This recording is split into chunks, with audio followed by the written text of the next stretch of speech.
बिखरने और निखरने में सिर्फ एक नुक्ते का फर्क है और यकीन रखो कि वो नुक्ता तुम खुद हो। अल्लाह ताला हमें कुरान पाक में बताता है कि उसने एक नोए इंसानियत में एक इंसान को जिंदा उठा लिया। वो कंफर्म है कि वो इंसान जिंदा उठाया गया है, ये कुरान हमें बता रहा है। मैं हजरत ईसा अलैहिस्सलाम की बात करूं और वही कुरान बता रहा है कि वही ईसा जब पैदा हुए तो उनकी माँ यानी इस दुनिया में एक खातून जो है, हजरत मरियम की बात कर रहा हूँ, बगैर शोहर बगैर किसी जिनसी अमल के वो हामला हुई और उन्होंने एक बच्चे को जन्म दिया। यही कुरान हमें बताता है कि एक बांझ और बुढ़िया खातून जिसको साइंस एक्सेप्ट ही नहीं करती कि उसमें से अल्लाह ताला ने उसको हामला किया और उसमें से एक बच्चे की पैदाइश हुई। यही कुरान हमें ये भी बताता है कि एक मछली ने जिंदा इंसान को निगल लिया और वो इंसान जिंदा सलामत वापस उसी मछली के पेट में से बरामद कर लिया गया। यही कुरान ये भी बताता है कि खतरनाक किस्म की आग में एक इंसान को फेंका गया और वो आग उस इंसान के लिए ठंडी हो गई।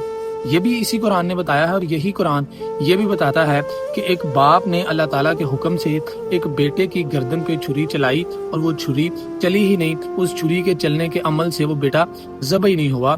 तो हासिल कलाम ये था कि यकीन उस रब पे रखना है जो नामुमकिनात को मुमकिनात में बदलने की ताकत रखता है, उस पे कुदरत रखता है और हिम्मत आपने नहीं हारनी। और उसके बाद आपको वो जो मैंने शुरू में बात की थी कि बिखरने और निखरने में एक नुक्ते का फर्क है और वो नुक्ता तुम खुद हो, फिर तुम्हें हकीकी तौर पे इस बात की समझ भी आ जाएगी।